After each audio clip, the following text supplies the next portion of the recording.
In a previous video, I shared some uncomfortable secrets that I've encountered in the ballroom dance studio over the years. And this struck a chord with many of you, so I got some more secrets to share today. Okay, number one. Several times I've had a partner from a dance partnership approach me saying how incredibly uncomfortable they were with the romantic interest that their partner appears to be expressing in them. And they want nothing to do with that. Now they're super uncomfortable in the practices. They're afraid they're gonna lose the dance partner if they don't kind of lead them along. They're feeling they just wanna dance and it's awkward. And honestly, guys, me as a teacher, nothing I can do about that. I can't make someone not have a crush on you. I can't make you suddenly attracted to someone who's just not your jam.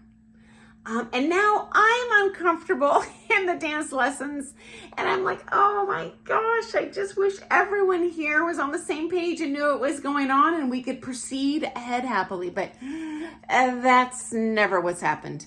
Every time I see this happen, the partnership breaks up. Now, rarely, but it does happen, they are turned down by their partner for that romantic relationship and they dump the partner. That's horrible, but it does happen.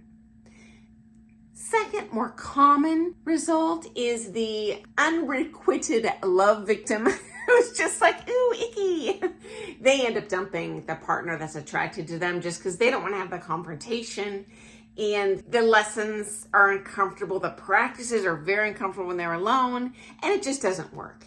You know, the best I can do is just help each of those people find another partner. But guys, reality check, finding a new dance partner is no easier for me than you in terms of finding an amateur partner. Guess what? You know all the amateurs in town that I do. You think I'm gonna pull someone out of my keister that is a gold level, appropriate height? Do you think I can magically get someone to move here from 500 miles away to dance with you? And no, it's not gonna happen. Now, I do recommend asking your pro for help, but the odds of them being able to magically put that partner together for you is slim, regardless of how hard they try. And we do try. Okay, number two, real dirty secret, uncomfortable. Twice I've had different pros on the sly tell me, oh, that pro is a drug addict. Now, I didn't ask any questions because you know what? Not my monkey, not my circus. But they said they were addicted to some sort of drug. I don't know what that would be. One of them I was wanting to hire, but I never brought any pro into my studio without first getting approval from the existing staff because I need a positive little universe I'm working in. And the other was someone that was co-teaching, and the pro said repeatedly when that other pro wasn't in the room, well, you know, he does drugs. And you know, when I was that younger, less experienced studio owner and less experienced amateur dancer, I was just like, oh, that's terrible. And I actually believed what I heard. Now, looking back with a little more maturity, I'm not positive of that. First of all, being a professional ballroom dancer, it takes a great deal of professionalism, organization, physical health, mental well-being. And I don't think they could have been successful, which they both were, and also have a crack habit. Just don't see it happening.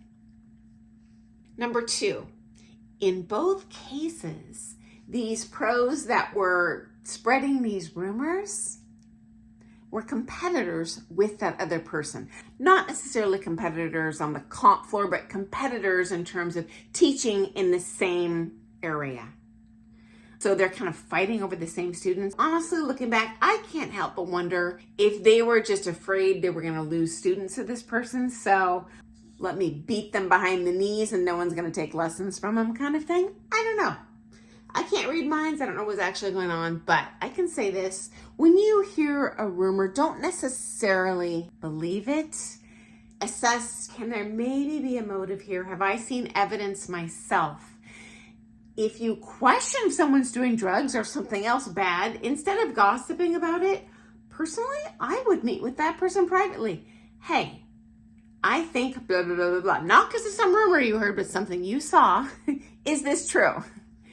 And finally, even if you think it's true and you have no proof, you shouldn't be spreading rumors unless it very negatively, strongly impacts someone or impacts a child, because at that point we have a social responsibility to care for people that can't advocate for themselves. But generally speaking, gossip is a bad thing. You're going to spread bad juju in the studio. What are you going to do? Change them and make them not a drug addict if they are? No. It doesn't do anything. And once you spread gossip, you better pray that it was real and true, because it's like opening a feather pillowcase to the wind. It's gone. It's out of control. People are repeating it. Second hand, third hand, fourth hand. The story gets bigger. And it's not fair to the person that you're gossiping about. And it's not fair to your students. They're not coming to hear bad stuff about people. They just want to come and have a joyful dancing day. Okay, number 3 story. Very dirty secret. I just felt horrible not saying something to anyone, but is what it is.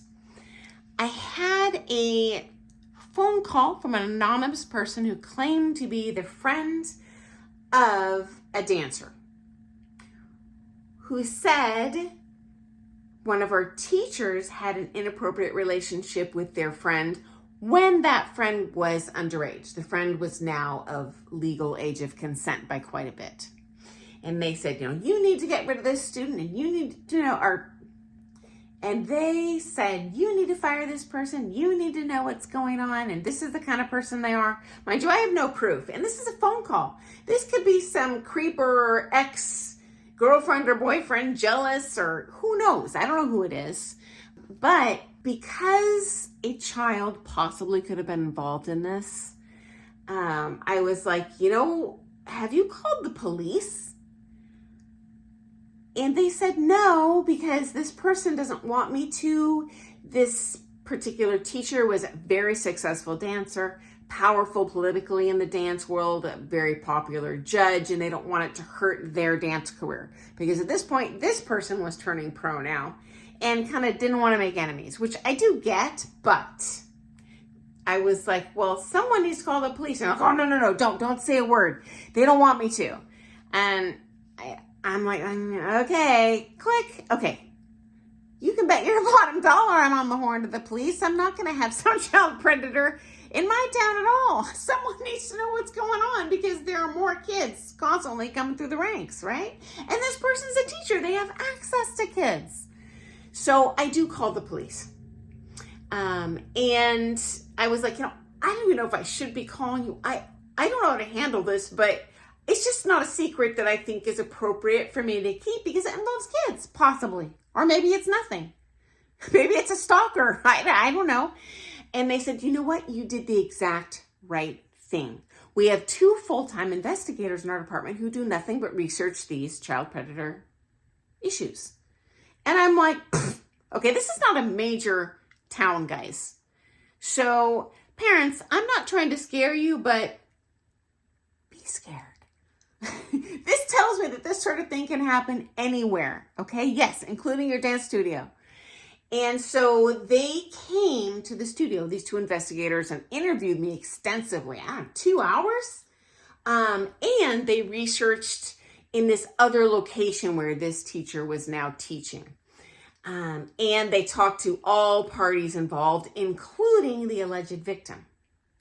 And so the police did come back to me and confirm with all the evidence they collected, as well as confirmation from the victim himself, that this person had done these activities. And they were a wider age range than the kind of legal leeway, because apparently if you're like 18, you have a relationship with a 15-year-old, I mean, maybe it's technically illegal, but they're like, well, that could legit be a romance. But they were significantly older than this student when she was a young teen, and it was so far into illegal, it was illegal and wrong. But the student, who is now an adult, chose not to prosecute because she didn't want the enemy. She asked the police to drop it, and they said, when this happens and it's an adult, there's nothing we can do. If a kid refuses to testify, that's different. But once so much time has passed and this person's 25 now, there's nothing we can do. But we want to warn you, as the police, that this in fact did happen. And I was like, well, what do I do? Do I warn people? Do I kick them out? And they'll go, no, you shouldn't do anything. It's actually not safe. Apparently there were some accusations of some aggression towards this person too, intimidation of some sort of the females in this other studio he was teaching at. I didn't see that in my studio, but you know what? I wasn't having it. Bet your bottom dollar I took care of it. I just did what I call icing them out. Suddenly I had no time for them on the books. And so yeah, they did move full-time elsewhere. The police confirmed that all the parties involved believed 100% nothing happened in my studio. And guys, my studio was crawling with video cameras. The teachers didn't even know about. So if anything that's going on in my studio, I am all over it. Unfortunately, that was not the case in that other studio. Maybe the situation over there has changed now. I don't know. Anyway, sometimes stuff happens under the waves that is very uncomfortable for the teachers there. And it's our job to create that positive, safe environment for you. So at least my students were safe in that area, but I did warn the other studio owner. And that person told me the police had already talked to them. So anyway, I look forward to seeing you first thing tomorrow morning for some more things ballroom dance. And I hope you have an awesome, happy, joyful dancing day in your awesome ballroom dance studio. Okay, guys, talk to you soon. See you in the morning.